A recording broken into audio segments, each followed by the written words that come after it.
It's the season. Tornado Alley is on alert. The chaos to come is only a whisper in the wind. And then, all hell breaks loose. There we got Val. You see it. We see a huge rotation close to the ground. Tornadoes on the ground. We got a funnel on the ground right now, right inside. Tornado on the ground. Debris cloud. There it is. I assure you, this thing is a monster. It is definitely on the ground. Cary, this is the stuff F4's made of. This thing is big.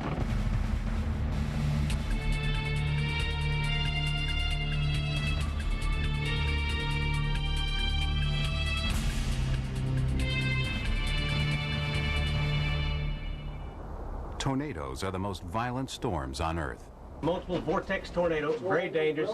Take shelter. Whoa! Oh my gosh, Cary, it's hitting something right now. One of the most violent tornadoes ever recorded hit Moore, Oklahoma on May 3rd, 1999. Yeah, we have a tornado in Moore. Hold your traffic and look. I call it the monster. Watching it walk through town, there was literally nothing that we could do. Nothing on the face of the earth could stop it. It left in its wake an emergency that threatened to overwhelm the system. Man, we got power lines down at 19th Street. You get a little gas cap there. We got gas leaks. We were getting calls from my neighbor's house is gone. I can't find my neighbor, to calls from out of state. My mother, my father live in Moore. I can't get a hold of them. To my house is on fire. There's a gas leak over here. It was complete and utter chaos.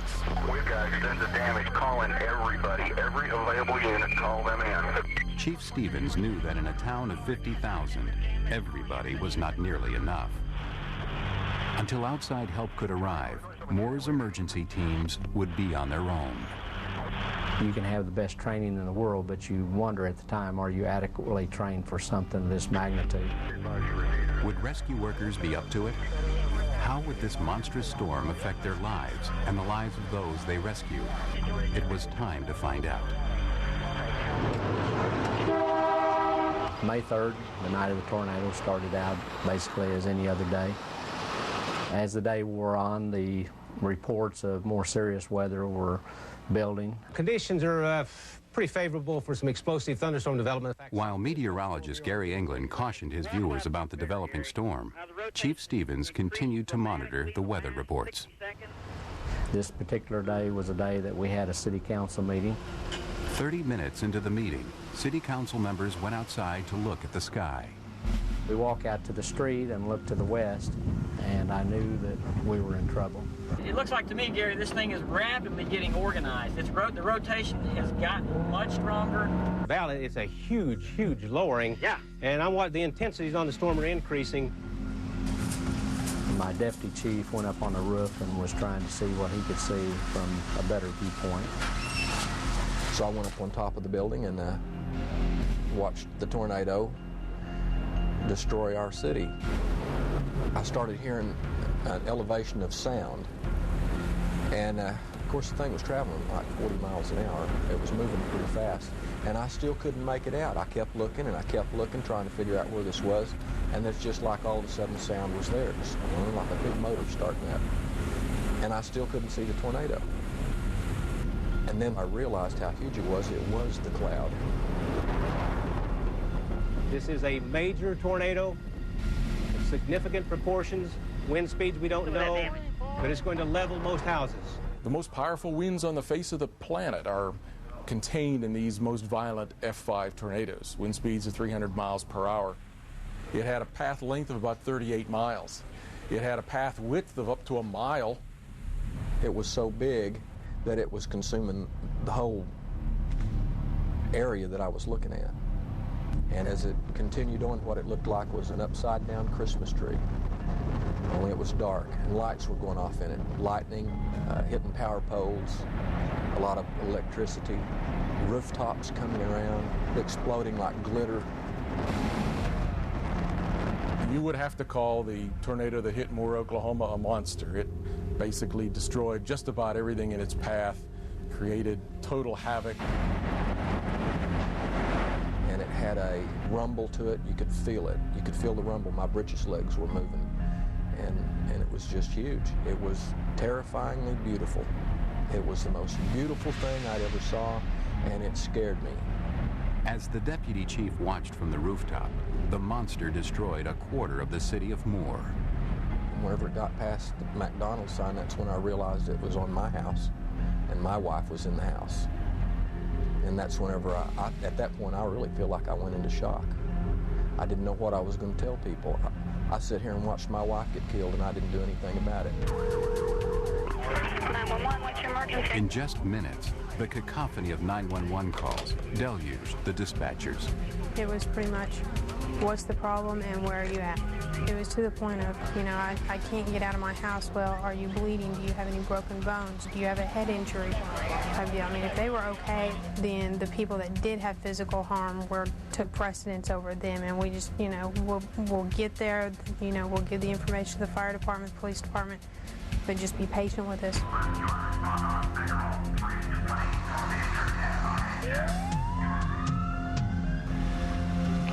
It's this one! One of the problems our firefighters had, even within the first few moments after it hit, was there were no streets visible. Everything was debris. We couldn't tell where a front yard was versus a street. No, it's this one! It's this one! There was no way to orient yourself. At the invitation of the Weather Channel, a group of first responders gather at fire station number 2 to share their stories. And you get in there and you think, okay, this is such and such street, I think. I was a captain here in this district for 11 years, and I knew this district. And I was so lost. And, you know, they would go, we think we have someone in the cellar at this address. You have 6 people trapped in a cellar at 2509 Ridgewood. Confirming 6 people trapped. And you're like, okay, but how do you find this address? I walked for over a block and never touched the ground. What's the number? Never. It was just solid rubbish. We inched our way as fast as we could through the debris. My biggest fear was the power lines. Jim Cochran and his partner dodged the danger as best they could. We went probably, maybe another half a mile, 3/4 of a mile, and we got to the apartment buildings. The apartment buildings were 3-story apartment complexes that were nothing but rubble, just big piles of rubble. Jim didn't know it at the time, but Jennifer Briles, her grandmother, and Jennifer's 5-day-old daughter were buried beneath the rubble, desperately waiting to be rescued. Marissa was born on April 28th. Just 5 days later, Jenny and her grandmother had dragged a mattress into the bathtub and huddled with the baby for safety.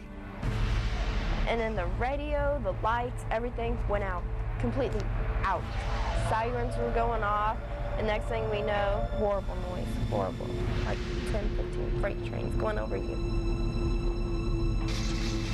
We heard the windows breaking, everything in the apartment just break. You could hear all that. And then you could feel this suction, like you can't breathe. When it was coming over, you could not breathe. It was like sucking all the air out of you. The wall came down on us, and we were crushed in there, you know. We could not breathe, no air whatsoever, and then the water started leaking. I can remember hollering for help. I can remember saying, I got a newborn in here. My grandma's dying, help me, help me, help me. Hello! Stay here! Help was on the way. It took a terrifying 45 minutes for rescuers to dig through the rubble. How many are they saying? 3. There's a baby and grandmother. I don't know what. When someone's trapped in rubble, they're very, very scared. They started digging off the rubble, and I kept telling them, I was like, stop, stop, it's gonna come down on us. You gotta quit, it's gonna come down on us. See, there's nails in it, go easy. They're very, very nervous. And so your job is to not only treat them and assess them, but to also reassure them and calm them down. They kept on digging, and finally they pulled off that one piece of the apartment. They pulled it off, and you could feel, it just felt like, oh, it felt so good to breathe that fresh air and everything. And they pulled it off. They said, give me the baby. Gave him the baby. I was surprised to see a baby that small, and I was surprised to see a baby that small unhurt. Okay. You take a 3-story building, make it to a pile of rubble, and then pull a, 4-day-old baby out of it unhurt. That's quite a miracle, in my opinion. You know. It was a moment of joy and a night of terror. The depth of Jim's feelings would come later, after the long night was over. Being a paramedic, you really have to fall back on your training. And you can't let your emotional or personal feelings get involved. If they do, you might cloud your judgment as far as what you're doing for the patient. I got a red and a yellow. As far as the emotional impact that gets you later, and it will. Well, thank you for saving me and my baby and my grandma. I think that as first responders, we all do our job, and it's only afterwards that we realize that we not only have our own suffering to deal with because of what we have seen, but we also bear the sorrow that we experience from the people who told us their stories. I guess it's kind of like everybody always says, you didn't have time to have any emotional reactions other than we just had a job to do, and we just tried to do the best we could at the time. I don't think any really emotional impact for me was until about midnight when I finally was able to contact my family and make sure that they were okay. And just knowing they were safe, I guess, was kind of finally sunk into me right then that this was a big, big deal. We've got another funnel, probably a mile or a half a mile. I got it. Half a mile behind the first. It's on the ground. There's 2 tornadoes on the ground right now. Directly behind the other one. Okay, we see it. We see the funnel. This is a smaller funnel. Yeah. It's a little bit to the left. It's right above the, right there. Yeah. And that's to the left of the major funnel. Right. Yes, look at that. This was a situation that was kind of hard to predict ahead of time. All the pieces, it was not obvious that all the pieces were going to come together just as needed for a major tornado outbreak. We are tracking it as we drive along on the tornado. But once the thunderstorms formed on this occasion, they quickly began to rotate, and that rotation was readily detected by Doppler radars, leading to very timely warnings. You have time. You probably still have a few minutes in Moore to move to a place of safety. This is Moore. Here's Newcastle. It's getting ready to cross the river. It's moving northeast to the Moore area. Without accurate forecasts and warnings in this case, the death toll could have been much higher. It could have been in the hundreds. Midwest Regional Hospital, 75 plus injured, 2 confirmed fatalities.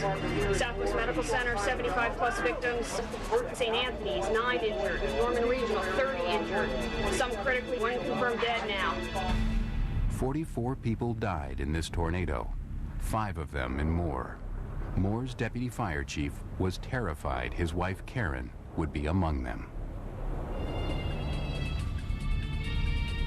As far as you can see, to the west, every house was gone.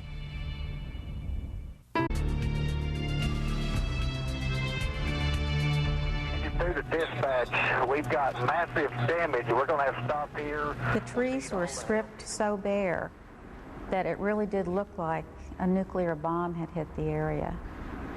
It reminded me of pictures of Hiroshima. Down to we have a lot of debris on the ground. We have no function. As rescuers scrambled to respond, their training took over. We're going to have to deal with it, you know, and you're thinking, okay, what are we going to do first? Well, we're going to do surface rescue. We're going to go through there, walk through the area, and get people we can get out quick. Where you want me to set up? If we can, let's look around First Baptist Church and see if that's going to work as a command. I set command at First Baptist Church.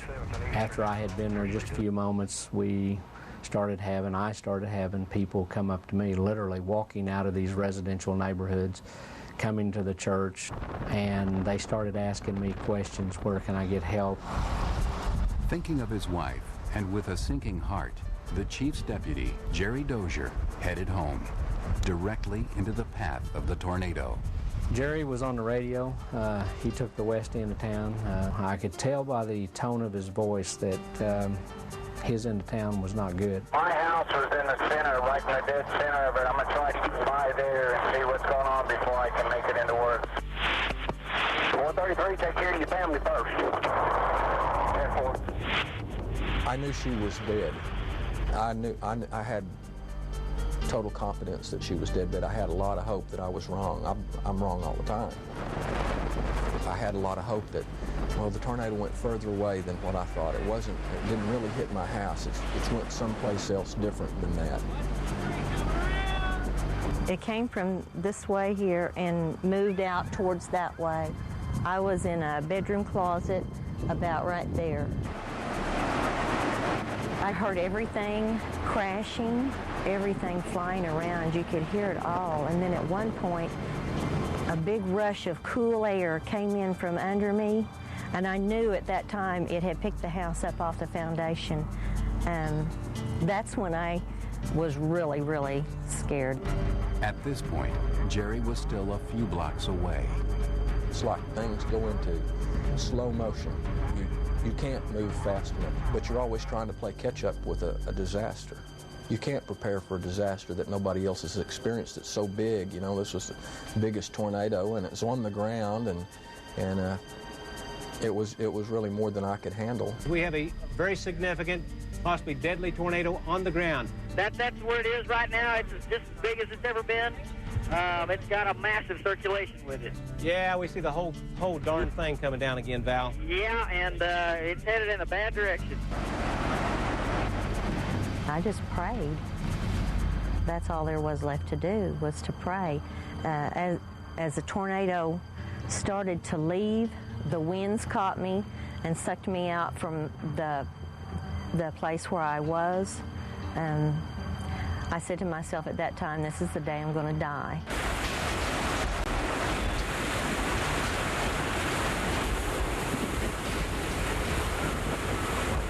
You can see the path where the tornado, the light area, runs across our city, through Oklahoma City. My house is located right in there, in this area.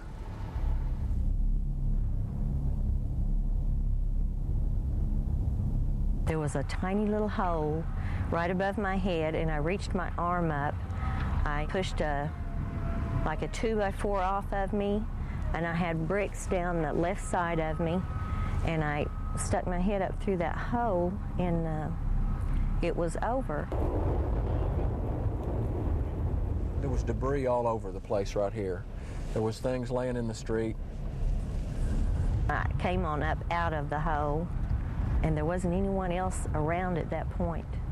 No one else had come out yet. She was walking off the curb, and that's when I seen her first walking off the curb, and I pulled up and stopped. There wasn't anything left. There were no houses on either side of me, in front of me, and back of me. There wasn't anything. She said when she walked out, she thought she was the only person alive because it was all gone. At first I was so overwhelmed with it, I could hardly keep from crying. And then whenever I found her and found she was okay, it's like I did a primary search to find out if she had broken bones, and then I just went into the firefighter mode, and I was okay from that point. And then people started coming from everywhere.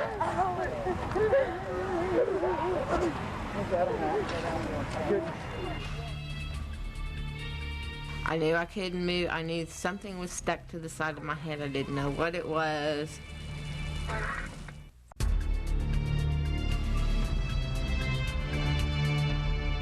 Here we have a tornado on the ground, a brief touchdown. I see it. We've got dust, dirt, and debris on the ground right now. Tornado on the ground.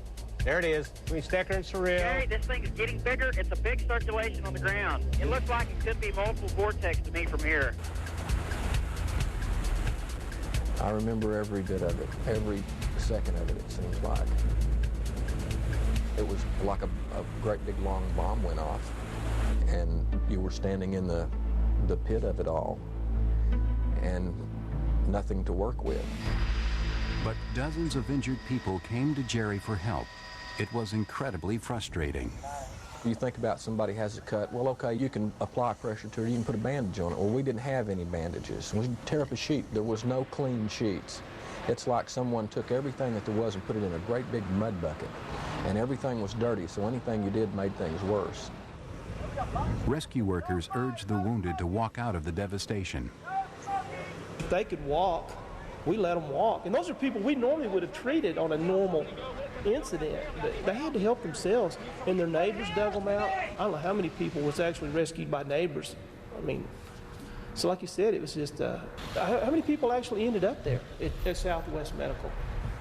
Well, that night we probably treated 120 But of the admissions, we had like 30 that came and got admitted, and of that, then we also did 18 cases, surgical cases at that night. Chris Cary had watched the tornado from the roof of the hospital. I was at the hospital, which is the tallest building in South Oklahoma City. You could actually see it moving through. Ranger 9 confirms power flashes, Gary. Ranger 9 confirms power flashes. You could see transformers blowing, almost like Christmas lights popping as they went through. And I could see the tornado pass, and so I came down the emergency room at that stage. When the tornado struck, Cary was the only general surgeon on duty. I was simply amazed by all of a sudden that 5 minutes you go from really 1 or 2 patients being there to organized chaos, as you said before. I mean, probably 20 or 30 different victims in there, being brought in mostly by passenger car while people were at the scenes. Then each person had a story. Julie Rakestraw's story is one of the most remarkable. We had debris. It's ripping trees out of the ground at this point. It was extremely loud. Didn't really sound like freight trains or anything to me. It's just, you know, death. That was it. It was coming. It continues to be a very intense, possibly deadly tornado. You need to be below ground shelter. Julie and her 10-year-old daughter, Michelle, were only able to scramble to a hall closet when the tornado hit. My main concern was to keep Michelle as calm as possible. Like, you know, half my brain was saying, oh, everything's going to be fine, and, you know, it's just going to be over very quickly and all this and stuff. And the rest of me is like, okay, it's time to meet my maker. In the next moment, the walls and stuff were gone, and it felt like I was being slapped upside the head with a tree branch. But after it was over and done with, it's like, okay, the house is gone because I can see down the block. And it's like, couldn't see that before.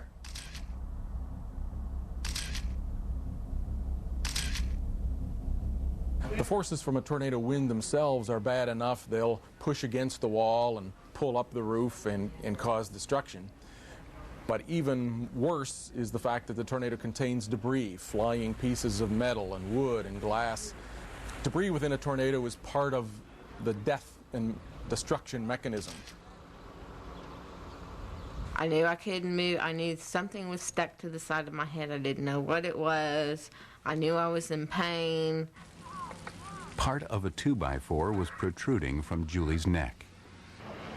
A team of surgeons saved her life. This is the board that actually went in my head. She was blessed by the fact that all the cogs of the wheel that were in line, the fact that she was immediately seen at the scene by someone that knew something about medicine to stabilize this 2x4, to not take it out, the OR crew being available. It just all fell in place. And she was a very, very lucky lady from that aspect. I don't ever want to go through that again. I didn't think there was anything that scary. It was terrifying.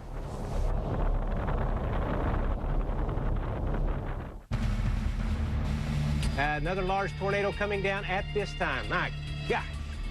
I'm assuming the roof came off first and it sucked the horses out, because when it was all over, all the animals were outside.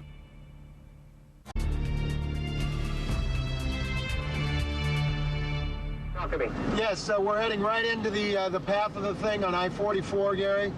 It's amazing. I mean, it's absolutely enormous, and we see a number of other tornadoes, I guess, skirting on just one side of it. The tornado was an F5 on the Fujita scale, meaning it had winds as high as 300 miles per hour. Tornadoes are rated by the damage they do. You won't find those winds anywhere else on the earth. You won't find them in hurricanes. You won't find them in the jet stream. You won't find them on the top of the highest mountains in the strongest of winter storms. You'll only find them in those violent F5 tornadoes. The wind speeds are quite strong with it, we fear. We've seen some damage that's been phenomenal. Oh, my God, it's all the way through it. It was incredible. I mean, you could see it on TV, but there's nothing that could describe it without seeing it in person. Within hours of the tornado, Red Cross teams were in place.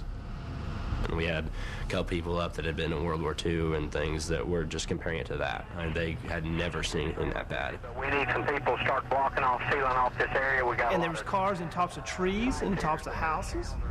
Like for us, when we were doing some of the search and rescue, the houses that we were actually in had came from across the road or across the other side. Dear God, you see this as many times as you want, and that to me is that just leaves me speechless. That's, wow. We describe the winds of these F5 tornadoes as being incredible. They'll completely take homes and break them up into tiny bits, sweeping them away from the foundation, blow them hundreds of yards downstream. What was along here? And how was it attached to the concrete? And if anyone is in their path, the chances of survival are not very good. We've got extensive damages. Camp 443417. I don't know how far she flew or what hit her. We're this lucky to still have her. Holly is the Chambers family's favorite mare. She was in their barn when the tornado hit. When it was over, the barn was leveled, and Holly was 600 yards away. I had a pickup in the garage that flew 400 or 500 feet. So she's a lot lighter than a pickup truck. I have no idea, where she went or how she made it out. Veterinarian Mike Wiley had never seen anything like it. What happens when there's that much wind speed and that much debris? It's just, it's amazing. It's amazing anything lived through it. Leave your house and everything's in order and everything's where it's supposed to be. Come back 2 or 3 hours later and it's just gone. And I mean, we're not talking about it's just blown over or the roof's gone. I mean, it's just gone. There are splinters left. The Chambers family was safe, but Cary's horses were gravely wounded. I had 2 horses outside and 2 horses in the barn, and I'm glad I wasn't there. I mean, I don't have any idea how the horses got out of the barn. The stalls were more or less like these, and it looked like a trash compactor had got a hold of them. The barn hadn't protected the horses, but what would? Researchers at Texas Tech are finding out. Everybody ready? Yep. 3, 2, 1. Traveling at 100 miles per hour, this 2x4 goes straight through typical wooden siding. 3, 2, 1. The target missile is stopped only by steel-reinforced concrete faced between 2 walls of brick. 2, 1, fire! And this at a speed lower than the one that threw Holly out of the Chambers barn. That's our house, and that was the big red barn. There's our wedding pictures that made it. Where's my baby book? The important things are the memories. A baby book, the pictures, the living, the breathing. And you realize that when you're digging through all that stuff. It's just stuff. And I get on my hands and knees and I cover my head and the windows start to shatter.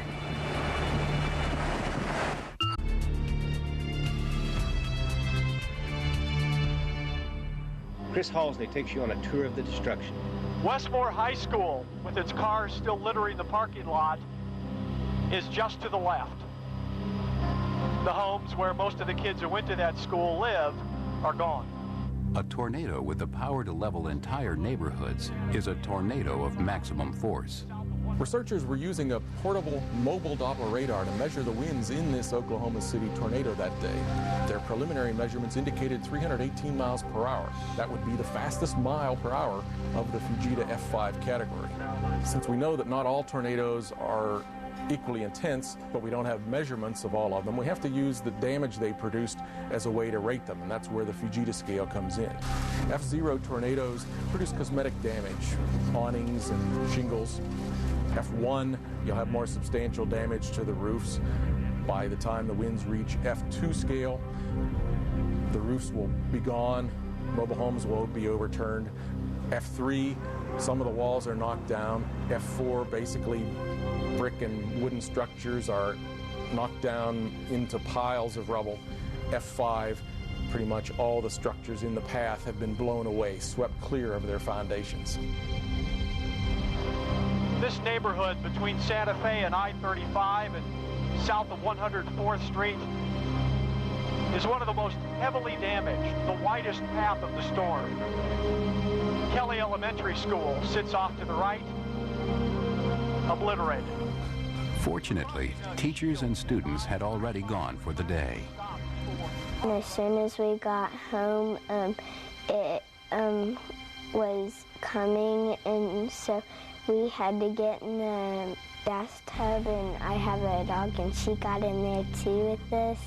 My mom was going to go to our ball game, but something was telling her not to go, and so she stayed home. And then when the tornado came, we stayed there, and we stayed there for like the whole night. The students lived behind the school at East Lake Subdivision, an area devastated by the storm. My room was still there. I can't believe that the tornado was right in front of my house and my room was not damaged any. What about the rest of your house? Was that damaged? Yeah. You should have seen my brother Cooper's room. His room was like destroyed. It is moving toward Westmore and southwest Oklahoma City. It has left an incredible trail of damage. It continues to be a very intense, possibly deadly tornado. You need to be below ground shelter. For Tyreese and his family, May 3rd was a Monday afternoon like any other, until the family saw the tornado on television. Let me tell you, folks, this is deadly, deadly serious. Take your tornado precautions. Do it now. Get in the bathtub. Put the kids in the bathtub. Get in on top of the kids. This is an extremely deadly tornado. And I go, whoa, Dad, look. And he's like, it's not going to hit us. You have time. You probably still have a few minutes and more to move to a place of safety. Not much. My mom grabs the baby, and where should we go? The closet or the bathtub? And my uncle just says the bathtub, so we run in there. And I get on my hands and knees, and I cover my head. My mom starts crying, and right before, like, the window started to shatter, I tell her, I say, Mom, I love you. Mom, I love you. And the windows start to shatter. Everything, all the voices started fading out, and all I could hear is the wind. Powerful winds and stuff, and then bricks and stuff was hitting my back.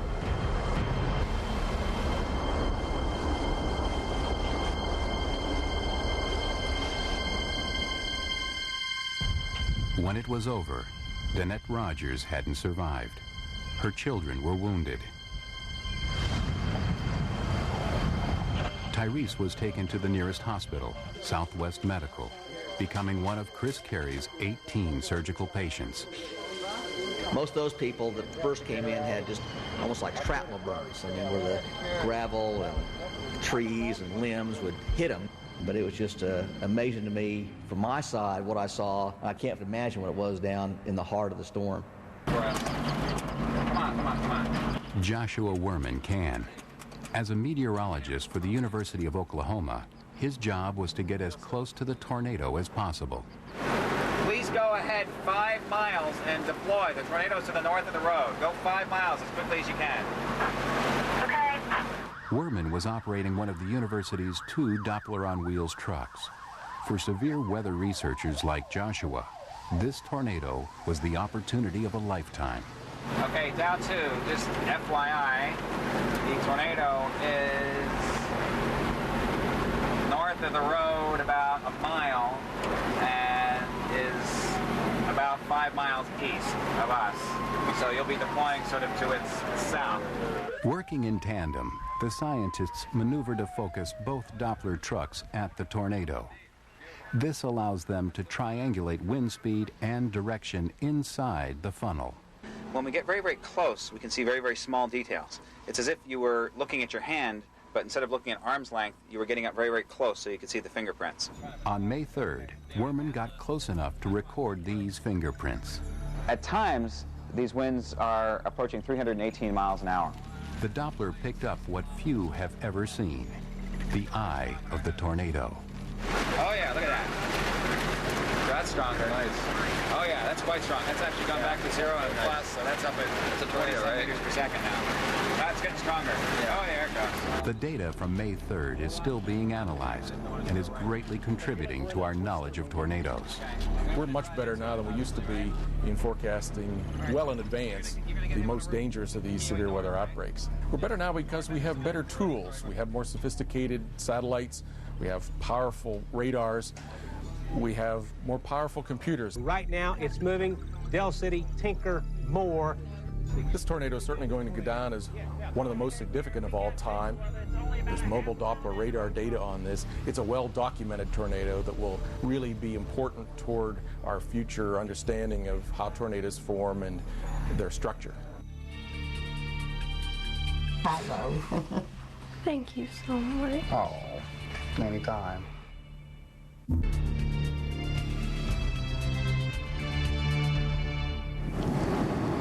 Yeah, it's headed right at me. I got it in my camera view. It's headed right in front of me. I certainly find tornadoes both beautiful as well as scary forces to be respected. In some cases, tornadoes may have a hypnotic effect to them that you can't believe that one is headed right to you.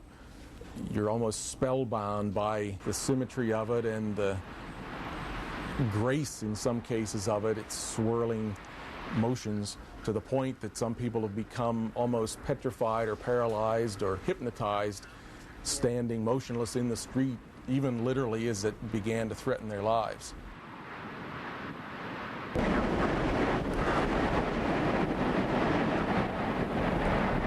The public has a fascination with tornadoes. They love to watch tornado videos, but I think anyone who's experienced one would give a much different opinion of tornadoes. They would really describe them as monsters that have changed their lives forever. Used to, I thought, not us, not me. But after it walked through town May 3rd, I know better now.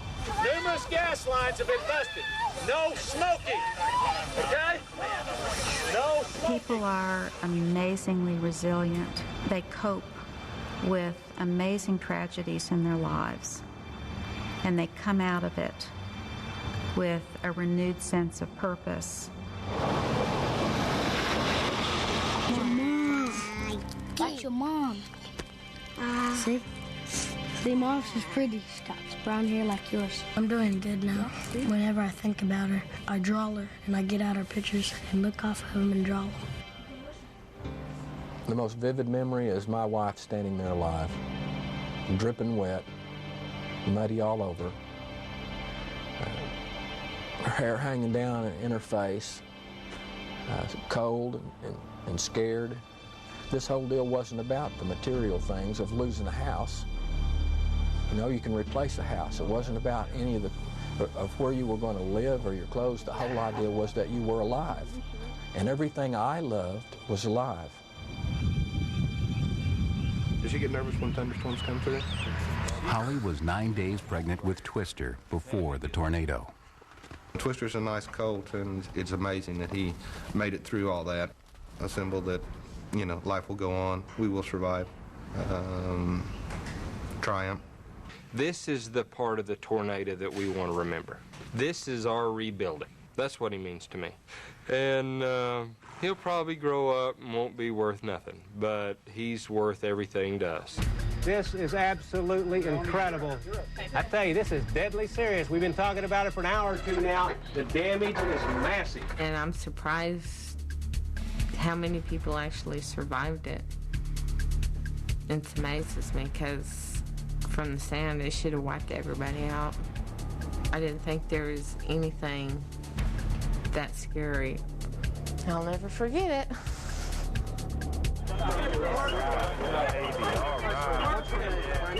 No one think a 6-day-old baby would survive through a tornado and all that rubber and everything, but she did. She did. Oh, look at you. She had a guardian angel right along with all of the rest of us.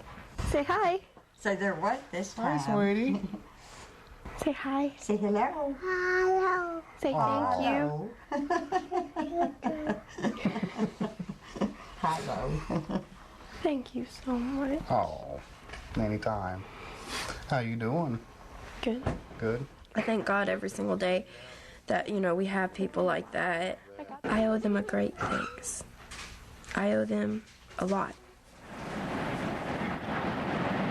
For rescued and rescuers alike, all of us are vulnerable to the monster's unpredictable fury. You train and you train and you train for years, and you do the same thing over and over, and sometimes you wonder, why are we doing this? But now we know.